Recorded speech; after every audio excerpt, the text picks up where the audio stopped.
You're watching 48 Fastcast. Welcome in, friends. 7:01. Welcome to the 48 Fastcast. Really is starting the day off pretty nicely. Yeah, it's looking like a beautiful day. You know, the week ahead looks amazing too. If you have plans to get out, maybe go to the beach for the 4th of July, barbecue as well, man. Everything. Everything looks good. You know what? You want to hang out in your AC? Do that too. Great weather for inside or outside plans. Most importantly, you might not notice it first thing this morning when you step outside, but the humidity levels will start to fall by late morning into the afternoon. And I think it will be substantial enough that you'll certainly start to notice. But looking at our dew point forecast here, most of the past 2 weeks, the dew point has been in the mid 70s, and we've had a heat index over 100 degrees. Well, thanks to yesterday's cold front that just brought a few pop-up showers and storms, knocks down our humidity levels with that northwest wind pulling in that drier air as opposed to the south wind that brings up the Gulf moisture. Now, it's still July. We can't have everything being perfect. It's still going to be hot. Highs in the upper 80s to mid 90s the next couple of days. And another great thing about the forecast, the lack of any rain or storms all the way through the long holiday weekend, 4th of July, of course, on Friday. And then our storm chances increase into next week. We've got a little bit of patchy fog here this morning. Quick check of temperatures, upper 60s to even mid to upper 70s out west. This is your 48 First Alert Road Report, sponsored by Bankston Motorhomes. All right, my friends, 565 in Madison, looking nice in both directions there. Really no issues on the roads at all this morning, so it's always great news. A live look at the Huntsville Metro, a little bit of a slowdown there on 565, kind of our typical slow spot. And indicator as you are approaching the bridge, also seeing some slowdowns there. Also on 31 as you are maybe getting off the bridge going north to the Athens area. Drive times right now, Decatur to Huntsville about 22 minutes. Huntsville to Decatur will take you about 20.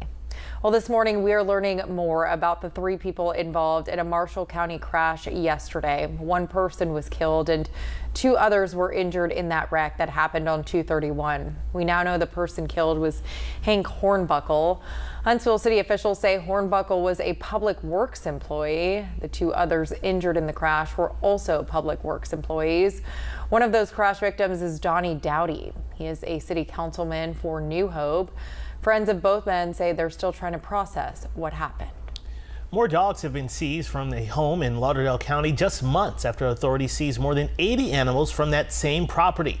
Now, in January, officials pulled more than 80 dogs from living in awful conditions, and yesterday they found 30 more. Lauderdale County Sheriff's deputies say Teresa Counts, who was arrested after those dogs were seized earlier this year, was also the owner of the 29 or 30 new dogs who were just rescued. Now, she was charged with cruelty to animals, but the charges were dropped after she agreed to surrender the animals. And just like last time, these dogs were found living in squalid conditions. All of the dogs who were previously rescued have found homes. No word yet on if Counts will face any new charges. And 1 man is dead following a wreck in Ardmore, Tennessee that happened yesterday on Gowan Road. Now, Ardmore Police Chief Jerome Robinson tells us the person who died was Joe Witt. The driver, he was driving that truck when it rolled over. Witt was pronounced dead at the scene. No one else was hurt. Huntsville police will be out looking for drunk drivers during the July 4th holiday weekend. They will be conducting DUI checkpoints around the city. Now, a few of those checkpoints are on your screen now. There will be one at Jordan Lane and Sparkman Drive, one at Pulaski Pike and Maston Lake Road, and one at University Drive and Research Park Boulevard. Now, if you do drive through one, you will have to stop, provide your license, insurance, and registration. Repairs to the bridge on Upper River Road on I-65 are now finished. All lanes of the interstate in that area are reopened. Crews were able to complete the repairs about 14 hours ahead of schedule. The bridge was damaged after a tractor trailer transporting an excavator hit it in April. Although those lanes are open, the bridge will stay closed for the rest of the month as contractors raise it up. And still to come, a local woman is celebrating the birth of her son last week, but you won't believe where she had to give birth. We'll tell you that story here on 48 News Today after the break.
Now listen to this. A Lawrence County woman had to give birth last week on a sidewalk. Yeah, she was just feet away from the Alabama Birth Center in Huntsville, but she didn't make it inside. Last Thursday, Mercedes Bolden went into labor. Her contractions went from being 8 minutes apart to 4 minutes apart. Bolden and her husband rushed to the Alabama Birth Center in Huntsville, but her water broke on the ride over. She had no time to get inside the building, so she just went on the sidewalk. Fortunately, a group of nurses helped her through the birthing process. She only had to push twice before her son, baby Ivan William Bolden, was born. Then as soon as he came out, I was laughing hysterically because I'm like, no way. And I literally had to FaceTime my mom, and I was laying on the ground, and she was like, what happened? Because, normally when somebody's laying on the ground, they fell and got hurt. She thought I had fell or something. So, and I put the phone on him, and then they all did, my sister and her wife was in the car. They just started busting out laughing. Now, this is actually Bolden's third time giving birth. She says even though she had to give birth on the sidewalk, this was actually the easiest birthing experience she has ever had since everything happened so quickly.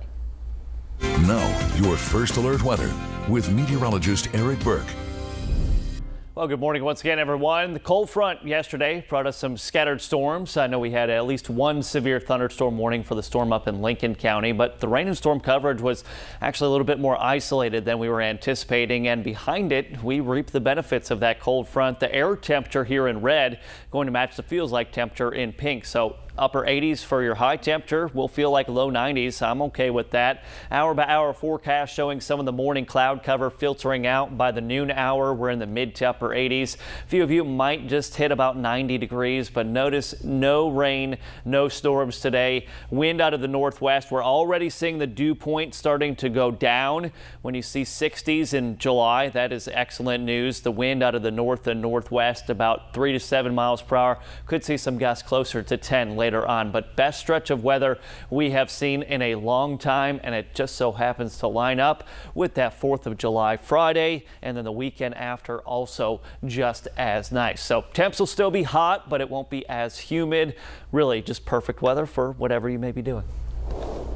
All right, excellent. Well, thank you all so much for tuning in here to the Fastcast. Make sure to join Eric and Gina back at noon here. Until then, have a great day.